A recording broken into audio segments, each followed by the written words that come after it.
before Spanish rule, an ancient kingdom flourished in this area, and today we'll be visiting some of its modern-day locations.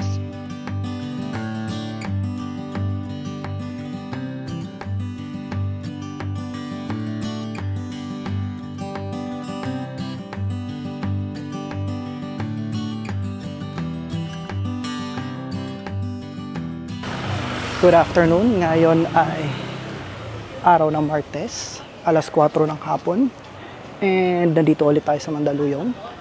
Maglalakad-lakad lang tayo at kailangan kong mag-exercise. Try natin makadalawang oras and hopefully maka 10,000 steps. If hindi, okay na, basta 2 oras na lang.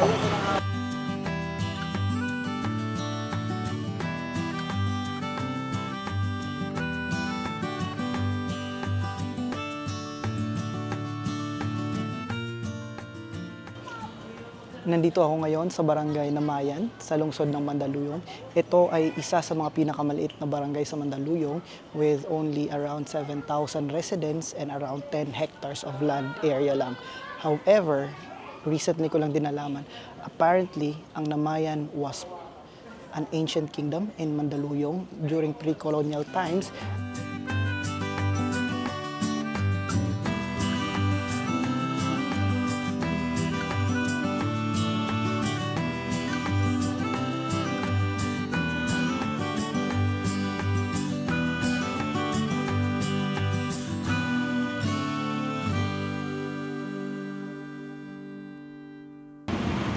Nasa New Panaderos ulit tayo pero tatawid lang tayo, pupunta tayo ng Punta Santa Ana.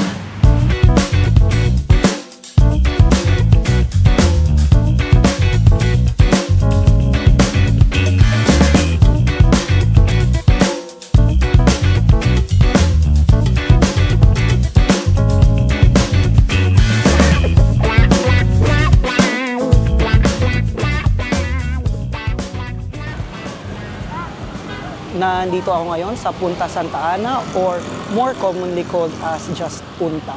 Now, Punta is a Spanish word meaning point or cape. I think geographically, it's referring to yung itsura ng lugar sa mapa.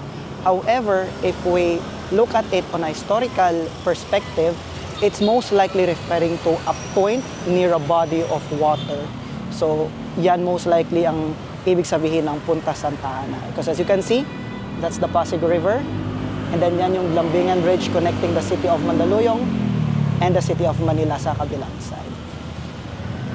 And again, this place is once part of the greater ancient kingdom, the Kingdom of Namayan, together with other places in Makati and Manila.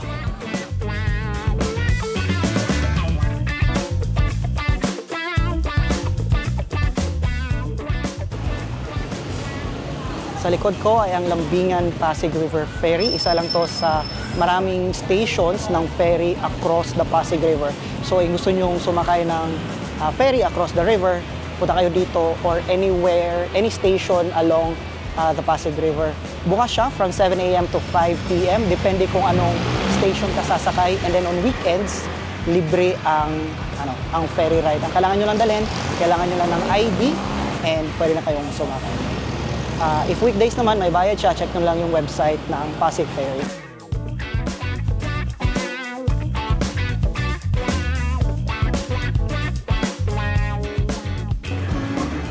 Dati talaga akala ko ang mga Santa Ana, mga Paco ay barangay ng Manila. Apparently district pala yun, and maraming barangay within the district. So dito sa Santa Ana, for example, there are a lot of numbered barangays. Dito mismo sa Punta, I think mayroong at least 5 barangays. I have to check, but I know it's more than 5. So, yeah, that's something na hindi ko alam dati.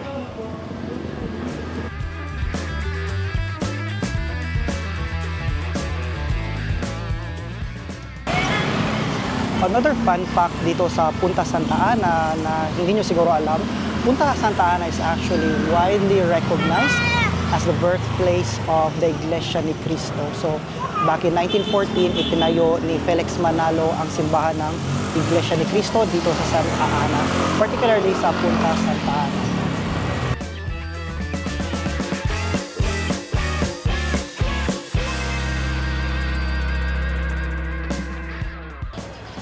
Paglabas ko ng bahay kanina, akala ko talaga ay uulan dahil may mga ano na naman, small droplets of water.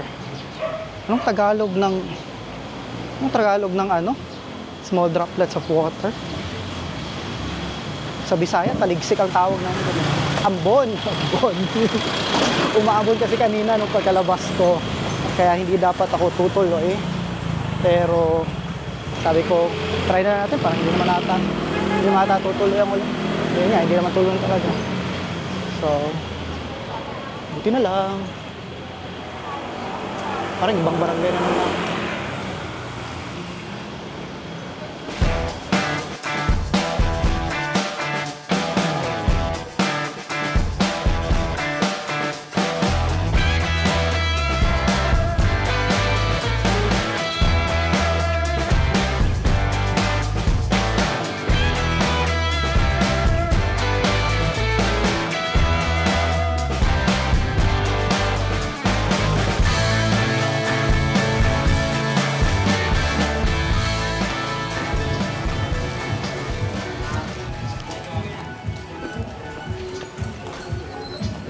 Dapat mag-video lang ako ng B-roll ng mani eh. Para kasi ang sarap, napabili tulos. Nasaan na ba yung tulay?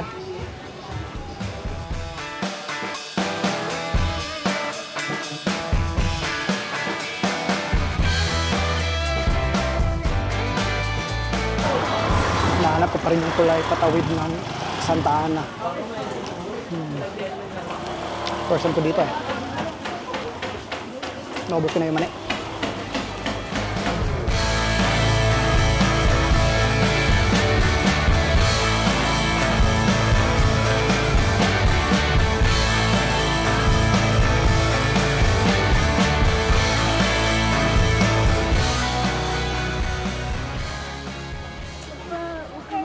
Nandito tayo ngayon sa Tulay ng Pangarap or the Bridge of Dreams. Ang ganda naman pakinggan ng pangalan ng tulay na to. So, ang tulay na to ay nagko-connecta sa Punta Santa Ana sa likod ko and then the rest of Santa Ana sa harap. So, ang tulay na to ay nagko-connecta ng mga tao, both literally and metaphorically, connecting, building bridges between the residents of Santa Ana.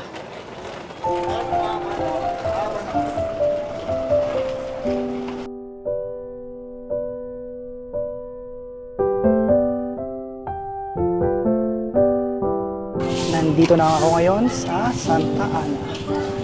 Bumili ako ng puto bongbong kaila ate kanina kasi na-curious ako sa special puto bongbong nila. Kainin ko na lang mamaya sa bahay. Pasalubong ko sa asawa ko para hindi magalit, ginabi na akong kakalakad-lakad.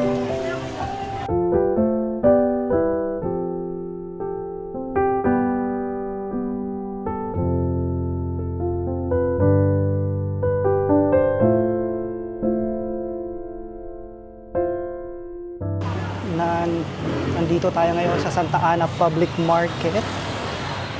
Kung gusto nyong makita ang lugar, meron akong walking vlog dito. Post ko na lang dito yung link.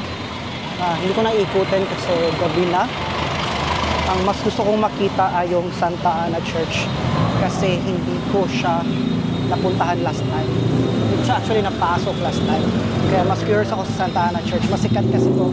Mas known ang Santa Ana Church dito sa lugar ng Santa Ana versus any other establishment. Kaya, let's see.